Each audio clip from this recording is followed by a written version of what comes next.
IMU, International Municipal University presents Thoughts on Art and Life by Leonardo da Vinci.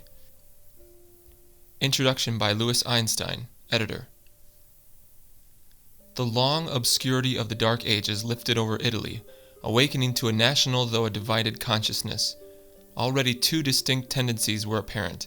The practical and rational, on the one hand, was soon to be outwardly reflected in the burgher life of Florence and the Lombard cities, while at Rome it had even then created the civil organization of the Curia. The novella was its literary triumph. In art it expressed itself simply, directly, and with vigor. Opposed to this was the other great undercurrent in Italian life, mystical, religious, and speculative, which had run through the nation from the earliest times and received fresh volume from medieval Christianity, encouraging ecstatic mysticism to drive to frenzy the population of its mountain cities. Umbrian painting is inspired by it, and the glowing words of Jacopani da Todi expressed in poetry the same religious fervor which the life of Florence and Perugia bore witness to in action. Italy developed out of the relation and conflict of these two forces, the rational with the mystical. Their later union in the greater men was to form the art temperament of the Renaissance. The practical side gave it the firm foundation of rationalism and reality on which it rested. The mystical guided its endeavor to picture the unreal in terms of ideal beauty. The first offspring of this union was Leonardo. Since the decay of ancient art, no painter had been able to fully express the human form, for imperfect mastery of technique still proved the barrier. Leonardo was the first completely to disengage his personality from its constraint and make line express thought as none before him could do. Nor was this his only triumph, but rather the foundation on which further achievement rested. Remarkable as a thinker alone, he preferred to enlist thought in the service of art and make art the handmaid of beauty. Leonardo saw the world not as it is, but as he himself was. He viewed it through the atmosphere of beauty, which filled his mind and tinged its shadows with the mystery of his nature. To all this, his birthright as a painter, a different element was added. A keen desire for knowledge, guiding his action in life, spurred him onward. Conscious of this dominant impulse, he has fancifully described himself in a Platonic allegory. He had passed beneath overhanging cliffs on his way to a great cavern. On bended knees, peering through its darkness, fear and desire had overwhelmed him.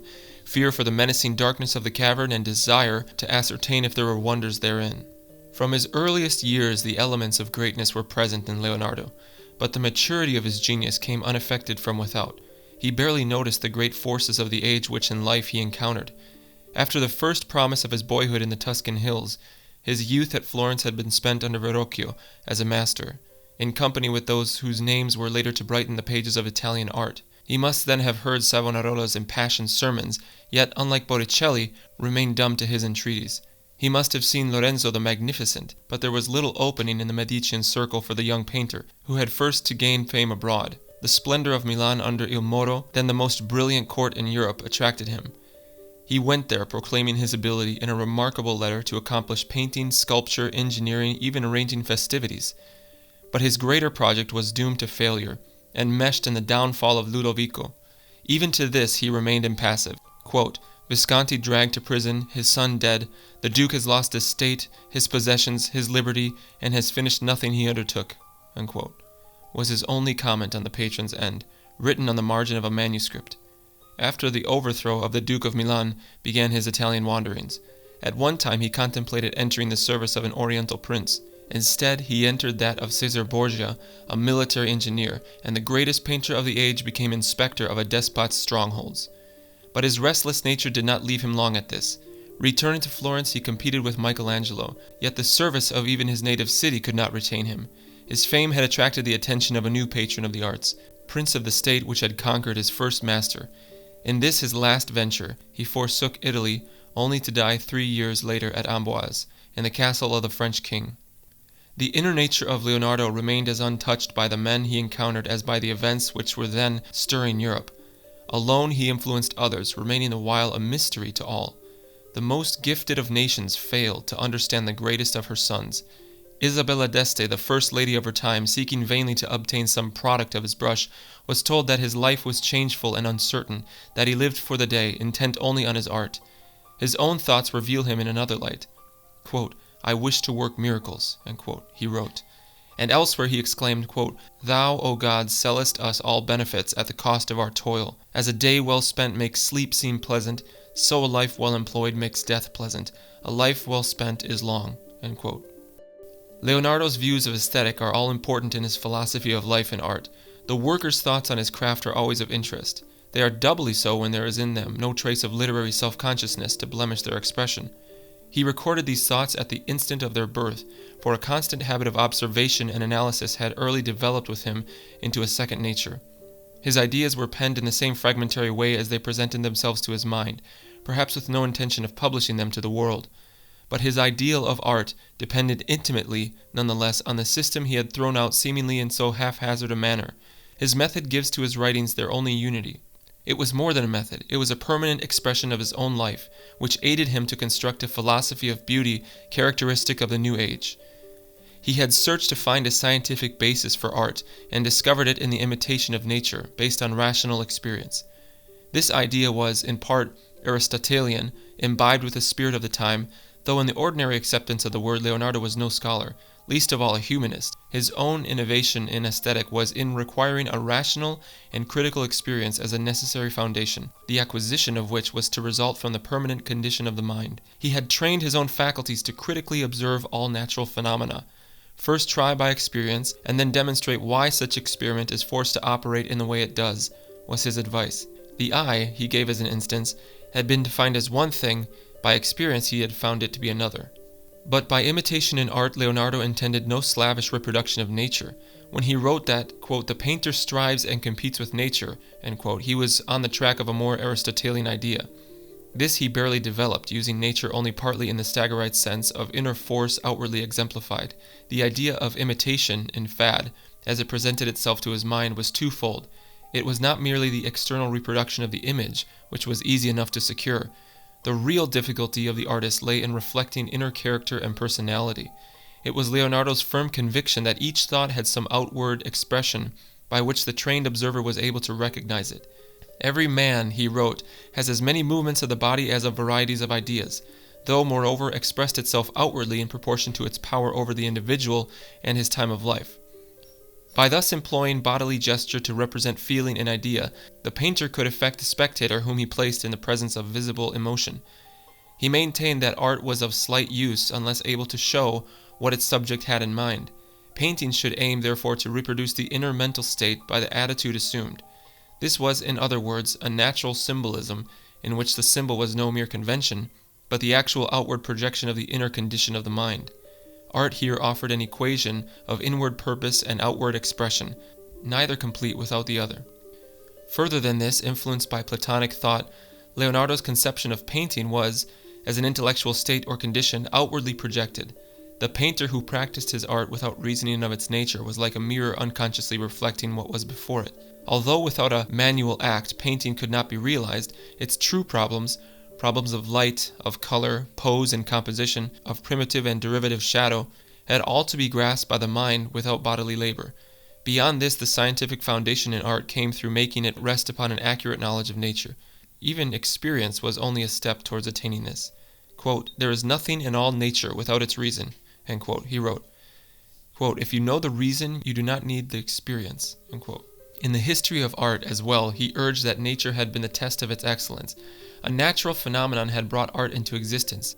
The first picture in the world, he remarked in a happy epigram, had been, quote, "a line surrounding the shadow of a man cast by the sun on the wall," end quote. He traced the history of painting in Italy during its stagnation after the decay of ancient art, when each painter copied only his predecessor, which lasted until Giotto, born among barren mountains, drew the movements of the goats he tended, and thus advanced farther than all the earlier masters. But his successors only copied him, and painting sank again until Masaccio once more took nature as his guide. A quite different and combative side to Leonardo's aesthetic, which forced him to state the broad principles of art, appears in his attacks on poetry and music as inferior to painting. In that age of humanistic triumph, literature had lorded it over the other arts in a manner not free from arrogance. There was still another cause for this onslaught on poetry. Leonardo resented the fact that painters, who were rarely men of education, had not defended themselves against the slurs cast on their art. His counterattack may have been intended to hide his own small scholarship. It served another end as well. His conception of the universal principles of beauty was made clear by this defense. His first principle stated broadly that the most useful art was the one which could most easily be communicated. Painting was communicable to all since its appeal was made to the eye. While the painter proceeded at once to the imitation of nature, the poet's instruments were words which varied in every land. He took the Platonic view of poetry as a lying imitation removed from truth. He called the poet a collector of other men's wares, who decked himself in their plumage. Where poetry presented only a shadow to the imagination, painting offered a real image to the eye, and the eye as the window of the soul through which all earthly beauty was revealed. The sight, he exclaimed, which had discovered navigation, which had impelled men to seek the West, was the noblest of all the senses. Painting spoke only by what it accomplished. Poetry ended in the very words with which it sang its own praises. If, then, poets called painting dumb poetry, he could retort by dubbing poetry blind painting. In common with his successors, Leonardo could not escape from this fallacy, which, in overlooking all save descriptive verse, was destined to burden aesthetic until demolished by Lessing. It was the opinion of Leonardo that the temporary nature of music caused its inferiority to painting. Although durability was in itself no absolute test, else the work of coppersmiths would be the highest art, yet in any final scale permanence could not altogether be disregarded. Music perished in the very act of its creation, while painting preserved the beautiful from the hand of time. Quote, Helen of Troy, gazing in a mirror in her old age, wondered why she had twice been ravished. End quote. Mortal beauty would thus vanish, if it were not rescued by art from destroying age and death. Leonardo contrasted painting with sculpture, for he had practiced both, and thought himself peculiarly qualified to judge their merit. He considered the former the nobler art of the two, for sculpture involved bodily toil and fatigue, while by its very nature it lacked perspective and atmosphere, color, and the feeling of space. Painting, on the other hand, caused by an illusion, was in itself the result of deeper thought. An even broader test served to convince him of its final superiority. That art was of highest excellence, he wrote, which possessed most elements of variety and universality. Painting contained and reproduced all forms of nature. It made its appeal by the harmonious balance of parts which gratified all the senses. By its very duality it fulfilled the highest purpose. The painter was able to visualize the beauty which enchanted him, to bring to reality the fancy of his dreams, and give outward expression to the ideal within. The genius of Leonardo as a painter came through unfolding the mystery of life. Like Miranda, he had gazed with wonder at the beauty of the world. Quote, Look at the grace and sweetness of men and women in the street, he wrote. The most ordinary functions of life and nature amazed him most.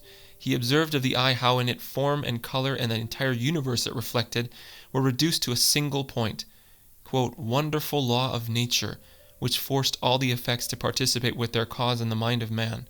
These are the true miracles. End quote. Elsewhere he wrote again, quote, Nature is full of infinite reasons which have not yet passed into experience. End quote. He conceived it to be the painter's duty not only to comment on natural phenomena as restrained by law, but to merge his very mind into that of nature by interpreting its relation with art. Resting securely on the reality of experienced truth, he felt the deeper presence of the unreal on every side.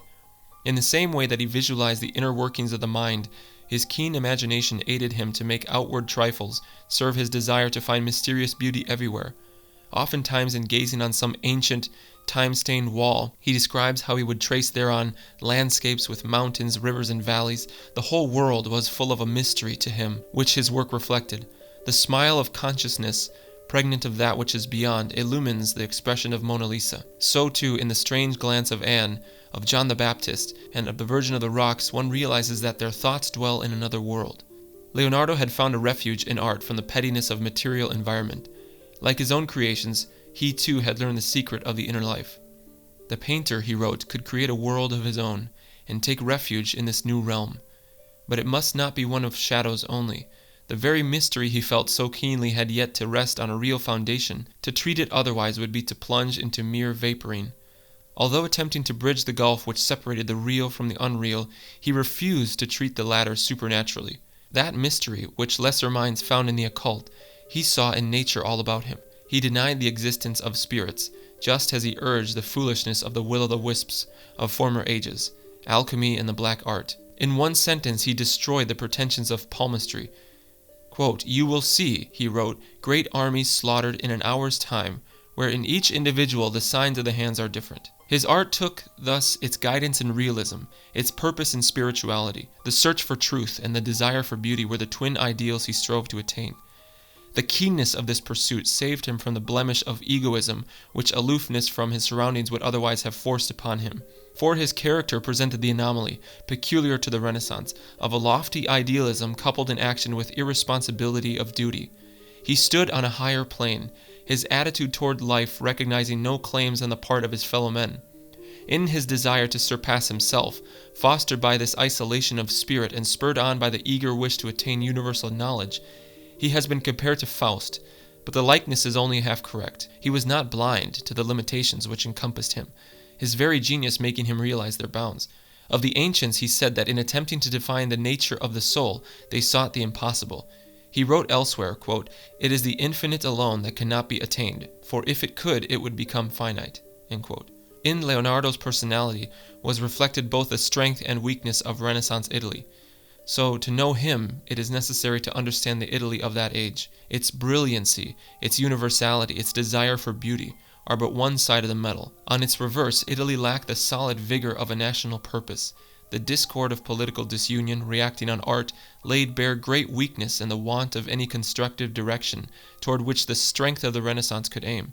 The energy was there, whether finding an outlet in statecraft or in discovery, in art or in letters, but it labored for no common end. There was internal unity of force and method, but external divergence of purpose. The tyranny of petty despots could provide no adequate ideal toward which to aim. No ruler and no city, save Venice, could long symbolize the nation's patriotism.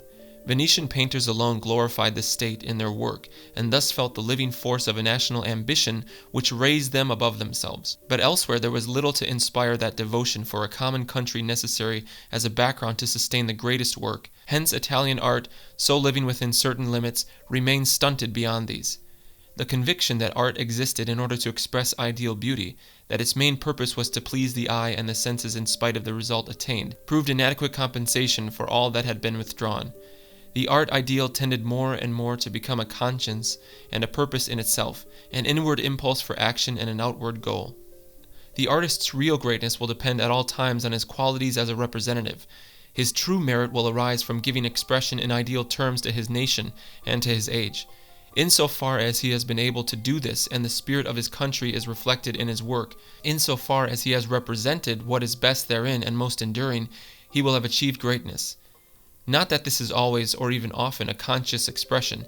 It is unfair reading to search for deep thought in the work of either painter or poet. Neither art offers the best medium to convey the abstractions of the mind, since each has its own method of expression, independent of pure reason. But painter and poet, in the degree they attain greatness, express more than themselves. Ariosto, intent only to amuse, reflects with playful wit and skepticism the splendid luxury and joy of living in Renaissance court life. The care with which he chiseled each line proves that his real seriousness and conscience lay in his artistic purpose. Without Ariosto's wit, Paolo Veronese depicted a similar side in painting, though his Venetian birthright made him celebrate the glory of the Republic. Poet and painter alike expressed far more than either could know. If such a test be applied to the artists of the Renaissance, each in turn will respond to it, just as the weakness of the later Bolognese as a school is that, beyond a certain technical merit, they meant and represented so little. But the noblest painters, Michelangelo and Raphael, Titian and Leonardo, in addition to possessing the solid grasp of technical mastery, reflected some aspect of their nation's life and civilization.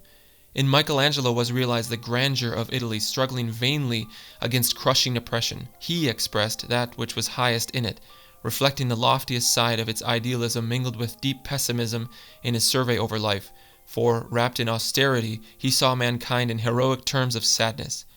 Raphael, on the other hand, found only beautiful sweetness everywhere.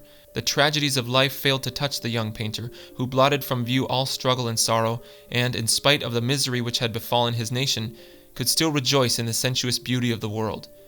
There was another side to the Renaissance, dependent neither on beauty nor heroic grandeur, yet sharing in both through qualities of its own. Titian, who painted the living man of action, the man of parts, susceptible alike to the appreciation of ideal beauty and heroic impulse, but guided withal by expediency, reflected this more practical aspect of life. In his portraiture he expressed the statecraft for which Italians found opportunity beyond the Alps, since in Italy it was denied them, and Titian found even Venice too narrow for the scope of his art. But before Titian, before Raphael, before Michelangelo, Leonardo reflected the rationalism and the mystery, the subtlety and the philosophical speculation of the age. To find in his work only the individual thought of genius would be to mistake perhaps its most important side, for the expression of his mind, both by its brilliancy and its limitations, is typical of the spirit of his time. The Italian Renaissance was reflected in him as rarely a period has been expressed in the life work of a single man. He represented its union of practice and theory, of thought placed in the service of action. He summed up its different aspects in his own individuality. Intellectually, he represented its many-sidedness attained through penetration of thought and a keenness of observation, profiting from experience, extended into every sphere. As an artist, he possessed a vigor of imagination, from which sprang his power of creating beauty. But in spite of his practical nature, he remained a dreamer, in an age which had in it more of stern reality than of golden dreams. His very limitations, his excess of individualism, his want of long-continued concentration, his lack of patriotism, his feeling of the superiority of art to nationality, are all characteristic of Renaissance Italy. The union in Leonardo of reality to mystery has often been shared by genius in other fields. His own peculiar greatness sprang from expressing in art the apparent contradiction of attaining the world of mystery through force of reality. Like Hamlet, it was the union of the real with the unreal which appealed to him, of the world as he saw it and the world as he imagined it to be. It was but another expression of the eternal ideal of truth and beauty. Lewis Einstein, American Embassy, London, 1906. End of introduction of Thoughts on Art and Life by Leonardo da Vinci. This recording is in the public domain.